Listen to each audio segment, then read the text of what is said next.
Bon, Laura, j'ai une grande annonce à te faire. J'ai décidé ce que j'ai. T'as pris des oreillers pour Shenyun. Il y en a... Maintenant, il n'y a plus. C'était aujourd'hui. Non, mais il y a C'est plus bon, de place. c'est bon, vas-y. Pour ton cadeau de départ, je vais t'offrir un foulard pour remplacer celui que je t'ai perdu. Attends.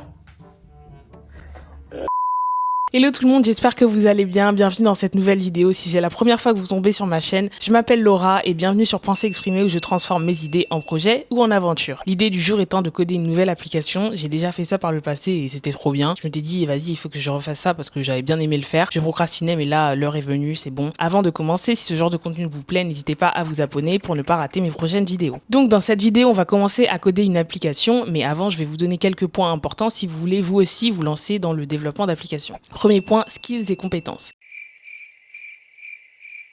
J'ai vu un truc voler, ok. Petit aparté, si vous êtes débutant, que vous avez vraiment jamais codé dans votre vie, quel que soit le langage d'ailleurs, si vous avez vraiment jamais fait de programmation, personnellement je recommanderais de pas commencer par une application parce que je pense que c'est trop compliqué, ça risque de vous dégoûter du code. J'ai déjà dit, mais si vraiment je commençais à apprendre le code aujourd'hui, je commencerais par le Python parce que c'est simple en termes de syntaxe. Vous avez moyen de faire de jolies choses avec le Python, vous avez plein de tutoriels gratuits sur internet, en anglais, en français. Donc je commencerai par là, si vous avez vraiment jamais fait de code, je commencerai pas par une application. Premier point, comment obtenir les compétences qu'il vous faut pour coder votre application. Ce que j'aime faire, moi, c'est regarder des tutoriels. Parce que je suis quelqu'un qui apprend bien en regardant des vidéos, en regardant quelqu'un faire et expliquer comment ça se passe, le processus, le procédé. Par contre, quand je regarde un tutoriel, je ne fais pas en même temps que la personne qui regarde le tutoriel. Je faisais ça avant, sauf qu'après, je me souviens jamais de ce que la personne a fait. Sur le moment, évidemment, j'ai compris ce qui se passait, etc. Mais après, quand il s'agit de refaire toute seule, je sais pas où on a démarré, où on a atterri, et du coup, ça m'a servi à rien et j'ai l'impression d'avoir perdu mon temps. Ce que je fais maintenant, c'est que quand je regarde un tutoriel, je le regarde avec une feuille et un crayon et je note des points essentiels dont je dois me rappeler pour moi quand je ferai mon propre projet. Ça arrive que je note parfois une ligne de code ou une librairie parce que je sais que je m'en souviendrai jamais parce que c'est beaucoup trop compliqué. Surtout quand j'apprends avec un nouveau langage et que je suis pas habituée, je me dis attends c'était quoi la syntaxe, etc. Ça arrive que je note des points de code. Généralement j'essaie de noter des idées générales de pourquoi on a fait telle chose ou telle chose. Le point suivant c'est d'ajouter des petits changements par rapport au tutoriel que vous avez regardé. Pourquoi vous faites ça? Parce que ça vous apprend à chercher en dehors de ce que vous avez appris et donc ne pas rester cloisonné dans une boîte en vous disant bon bah j'ai appris que ça donc je sais faire que ça. Vous avez plein de moyens aujourd'hui sur internet de trouver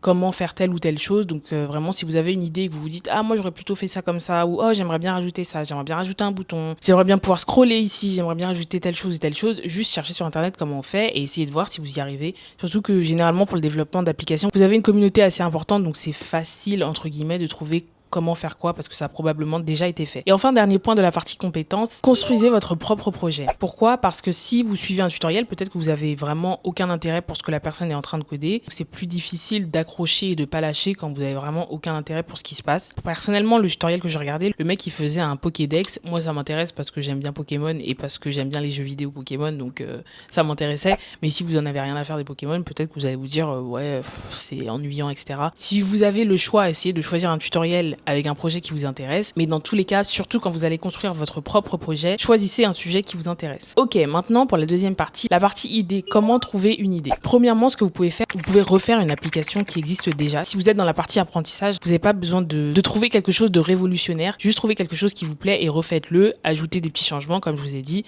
mais vraiment vous prenez pas la tête sur il faut que je trouve un truc de ouf que personne n'a jamais fait. Pareil, votre idée elle a pas besoin d'être hyper sérieux, vous n'avez pas besoin de faire je sais pas une application bancaire où vous pouvez faire un truc complètement ridicule ou un petit jeu. Si vraiment vous êtes dans une partie apprentissage, vous n'avez pas besoin que ce soit sérieux. Comme je vous l'ai dit, le mec du tutoriel, il faisait un Pokédex. Il y a plein de tutoriels qui sont des remakes de Instagram, de Twitter, d'applications pour livrer de la nourriture. Ne vous prenez pas la tête sur cette partie. La deuxième façon de trouver une idée, et ça c'est plus dans le cas où vous avez l'intention de faire une app qui va pouvoir être distribuée et utilisée par un grand nombre parce qu'elle résout vraiment un problème. Et donc pour résoudre un problème, il faut regarder dans sa vie personnelle ou dans la vie des personnes autour de vous avec qui vous parlez tous les jours. Vous identifiez un problème et vous voyez si ça peut être réglé en développant une app. Par exemple, hier, je regardais une vidéo sur la chaîne de Gaspard G. Je crois que c'était un short sur la chaîne de Gaspard G et il disait qu'il y avait une application avec un bouton et l'application elle s'appelle Êtes-vous mort ou non et en gros tous les jours vous cliquez sur le bouton juste pour signifier à vos proches que vous n'êtes pas mort. Ce qui peut paraître ridicule au premier abord mais en fait pas du tout parce que comme les gens se sentent de plus en plus seuls dans le monde, ça peut arriver que vous ayez quelqu'un que vous connaissez qui malheureusement est décédé et vous n'êtes même pas au courant parce que vous ne prenez pas des nouvelles tous les jours de cette personne personnes. Et donc c'est une application qui cartonne, mais pour vous dire que ça peut être des idées très simples qui résolvent des problèmes beaucoup plus importants. Donc voilà. Et enfin, mon dernier point sur cette partie idée, n'attendez pas d'avoir l'idée parfaite pour commencer. Vous n'avez pas besoin que ce soit parfait pour commencer. Si c'est parfait quand vous commencez, c'est que vous avez commencé trop tard. Probablement quelqu'un qui a eu la même idée que vous, mais qui l'a exécutée avant, qui donc a échoué avant, qui donc a appris avant vous. N'attendez pas que votre idée soit parfaite.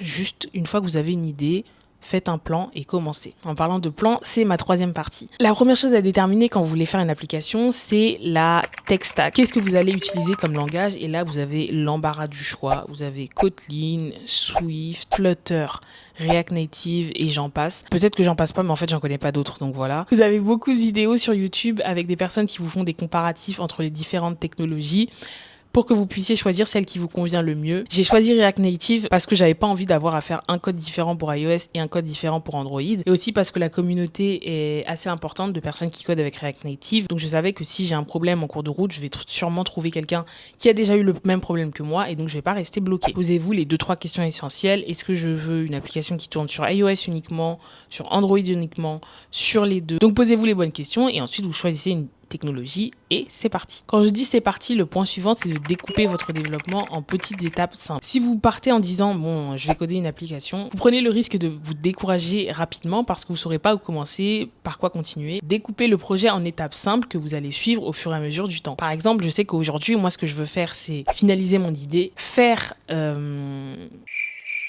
quoi? Faire le design et les 2 premières pages. Pour l'instant, je vais pas m'occuper du reste. C'était tout pour ce que je voulais dire et maintenant, on va commencer à coder mon application. Ok, donc, pour mon idée d'application, d'où elle vient? J'ai que des idées ridicules. Donc, j'ai une grande sœur qui a 2 ans de plus que moi et Chloé et moi, on est très très différentes. Elle adore...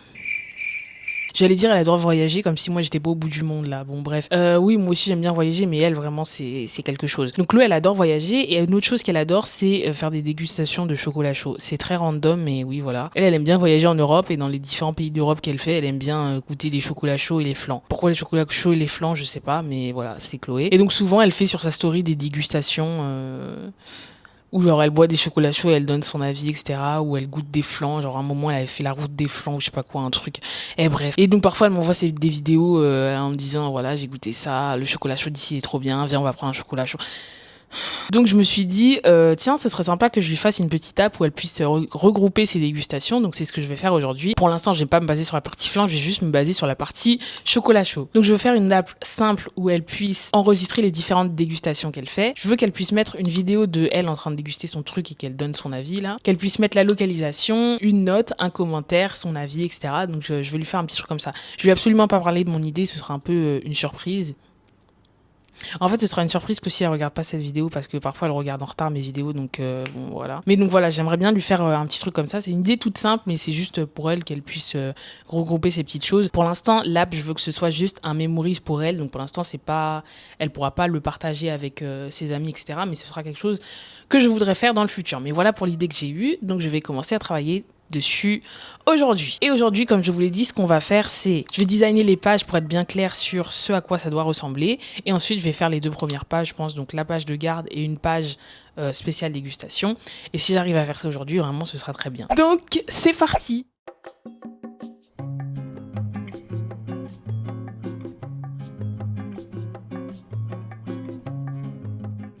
En ce qui concerne la séance de design, bon là vous avez dû bien comprendre que c'est la partie que j'aime le moins dans le process de développement, donc quitte à faire quelque chose que j'aime pas, autant le faire dans un endroit que j'aime bien, c'est-à-dire un café. Pour le design, j'ai utilisé Figma, c'est ce que j'avais utilisé la dernière fois pour designer mon app, mais avant ça je me suis fait un petit schéma à main levée, juste pour avoir une idée de ce que j'allais faire ensuite proprement sur Figma. Sur le premier écran, on retrouve le titre et 2 boutons. Un bouton New pour créer une nouvelle dégustation et un bouton Old pour accéder aux anciennes dégustations. Le deuxième écran, c'est la liste des anciennes dégustations. Et enfin, le troisième écran, c'est vraiment l'écran qui permettra de créer une nouvelle dégustation. Donc là, ma soeur, elle pourra enregistrer une petite vidéo, laisser un commentaire, une note, l'adresse et le prix. C'est le jour numéro 2, donc aujourd'hui je vais commencer à faire le code. Je suis vraiment trop contente d'avoir réussi à terminer le design hier parce que c'était laborieux, hein, mais bon. J'ai terminé et je suis satisfaite de l'image que j'ai eue. D'ailleurs, en parlant de design, vous n'êtes pas du tout obligé d'en faire un. C'est juste que moi, comme j'aime pas faire le front-end, je pense que c'est mieux pour moi d'avoir une base que je peux suivre quand je code, comme ça, j'ai pas à réfléchir à qu'est-ce que je mets là, le bouton de quelle couleur, etc. C'est déjà fait. Donc aujourd'hui, je vais retourner au café où j'étais hier parce que c'était bien et surtout ils ont un cookie qui avait l'air trop bon. Et hier, j'ai pris un financier pomme cannelle, mais là j'ai envie de manger le cookie. Donc je vais aller faire ça. Ensuite, je reviens ici, je mange et je pars à la danse. Et si j'ai pas terminé, bah je continuerai ce soir. Voilà. Je suis retournée au café manger mon super cookie et ensuite je me suis remise à retravailler le design en fait parce que j'étais pas satisfaite de ce que j'avais obtenu. J'aurais bien aimé vous montrer ce à quoi ça ressemblait le premier jour quand j'ai terminé. Mais en fait, je pense que ça ressemblait tellement à rien que j'ai même pas fait de capture d'écran ou enregistré d'image. Mais juste quand j'ai vu le truc, je me suis fait non.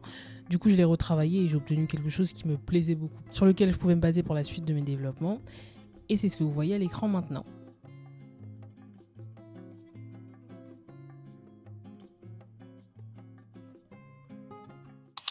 Voilà, c'était tout pour cette phase de lancement. J'espère vraiment que la vidéo vous a plu.